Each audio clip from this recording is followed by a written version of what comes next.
Listen, my children, and you will hear of the midnight ride of Paul Revere. Now, just about every school child has heard that poem, and sadly, more Americans know more about the midnight ride of Paul Revere through the poem than they realize or know or acknowledge from the American Revolution. And why would Paul Revere have to ride his horse in the middle of the night? Well, it really all starts on December 16th, 1773, the Boston Tea Party. You have these Bostonians throwing cases of tea into Boston Harbor. Well, when Parliament hears about this, they say, we've had enough. So they're going to close Boston Harbor.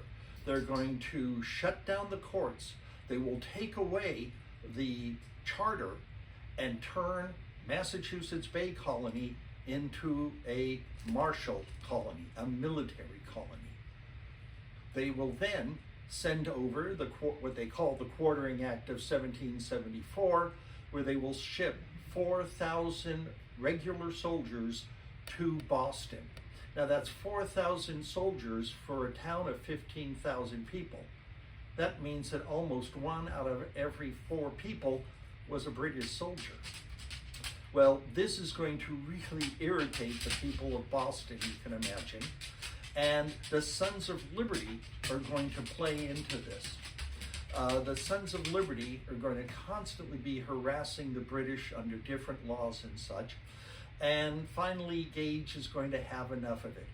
In 1775, he learns that the town of Concord has acquired 4 cannons, 4 6-pound cannons.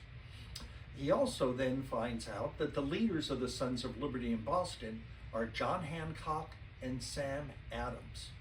Well, Hancock and Adams immediately flee Boston and go to Lexington. So Gage comes up with an audacious plan.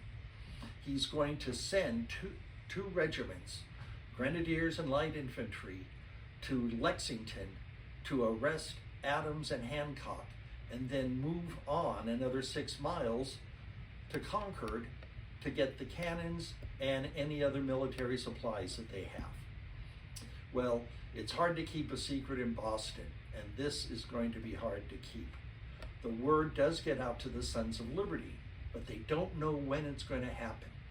So they start paying attention to the British soldiers, and they notice that there are 2 regiments of British soldiers, the Grenadiers and the Light Infantry, who suddenly do not have any duty.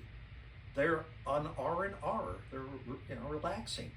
So they know something is up and it's going to be quick. So Paul Revere is going to come up with a plan, and that is to send 2 of his friends up into the top to the spire of the Old North Church. Now this is difficult because the Old North Church is an Anglican church, whereas Paul Revere and most of the Sons of Liberty, well, they're Congregationalists, so they're not allowed in the church.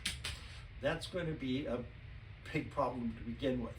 The Anglicans are Tories, supporters of the king, and the Congregationalists and most of the people in the colonies would tell you that there's only one king, and that king is God. So anyway, so on March 18th, the British soldiers will be awoken, and they will then march out at 10 o'clock at night. Well, they're on the move. So where are they going? They march down to the Back Bay, which is on the west side of Boston Peninsula. That means they're going to take those moved rowboats across the river, across the bay, I should say, and then make their march onto Lexington. So 2 lanterns are placed up in the spire of the Old North Church. 1th by land, 2th by sea. Revere will take a boat across the Charles River, get on a horse, and ride straight to Lexington to warn Hancock and Sam Adams. He has a colleague, though, William Dawes, who will be in the southern part of Boston, and he will ride his horse down and around the Back Bay, and then cross a bridge later on at the Charles River to get to Lexington. Well, they both arrive close to the same time to warn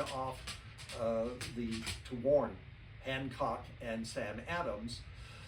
And so they will eventually talk them into leaving, and Adams and Hancock will move on to Concord and then beyond that, while Revere and Dawes will ride across the road to Concord.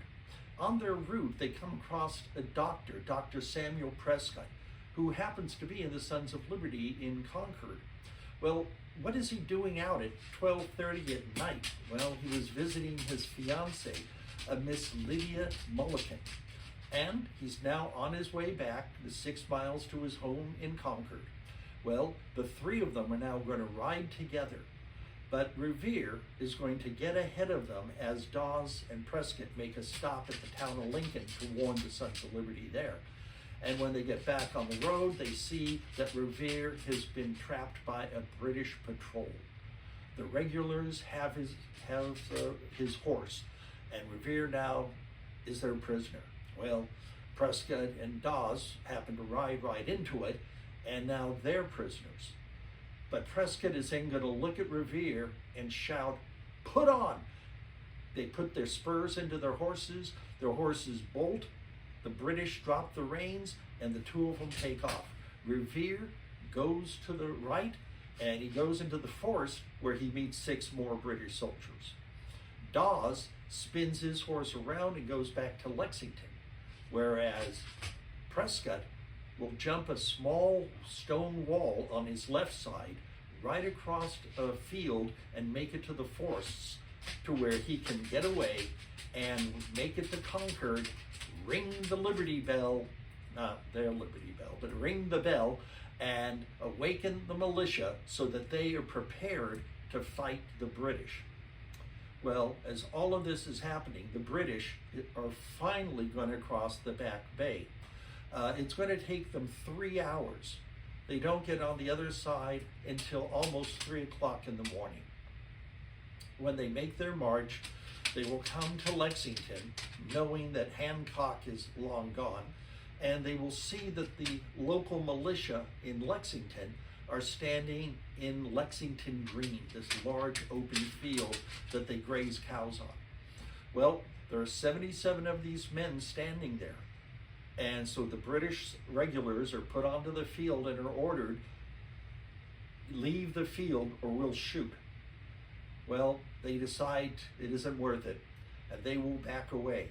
But before leaving, there's going to be a great quote which is said by their leader, Parker, and it's carved on a stone, and it says, "Do not fire unless fired upon, but if they wish to start a war, let it start here." Well, as the militia are leaving the field, a British soldier fires on them, and instinctively, all the British soldiers will fire their muskets, and you're going to have 8 of the militiamen hit the ground dead. Well, the British soldiers now, the regulars, will march on, and they will eventually reach Concord, and the militia's not there. The militia had pulled back and pulled away into the town. The 2 cannons, they sent them away to another village. All of the stores, the 500 pounds worth of musket balls, the 2 55-gallon barrels of beef and smoked fish, they've all been moved into a basement and nailed over so they wouldn't find them. The British will make a turn and they will go to the North Bridge, and that's where the militia are. And they will open fire, and at this point the British are so exhausted that the regulars are going to be ordered to retreat, and they will leave Concord without accomplishing any of their goals. All the way back to Boston, it'll be a skirmish, it'll be a nasty fight until they get to Lexington, where Lord Percy had come to give them support with his 1,000 men, and then it's all over for the fight and they make it back to Boston. Now, when all is said and done, there will be 70 British soldiers who will be killed in Lexington and Concord. Another 174 are going to be wounded. The militia will lose 49 men, and 41 of their men will be wounded. How could this have happened? How could such a great plan have just been followed? There must have been a leak, and Gage is going to look to find out who that leak is. He's going to start another plan, which is completely a dummy plan. He's not going to do, but it's going to have a lot of great information, and he releases it to the people he suspected, and he's going to find out who was the one who was the leak to this great battle plan of General Gage's. It was his wife.